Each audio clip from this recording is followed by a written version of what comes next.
bu reklamlarıyla kapıyı aldın ağzına derede o. Çok oldu. Orada o çiğim ne yaptığını bırakacağını ne oluyorsun? İnternet orada o. Assalamu alaikum dostlar. Yine okey. Tediyle dikkat birinden 20 içinden ne görüyor? 4 ölçüde tortamı. Ne oldu? Tediyle tortamıza kalıp basın. Nomru nasıl koyacağım zannediyorum. Ağımızın Ritkası düşündüğün ideyen 4 ölçüde. Bu görýän tordumuz Slifgali, bulam 180 manatdan. Bu görýän Hovis Neger 320 manatdan.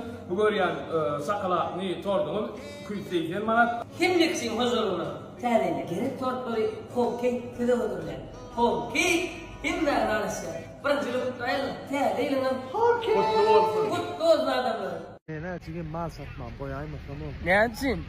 Ay yok lan mahalle klient diyor din na klientleri. Torda mı? Bu torda.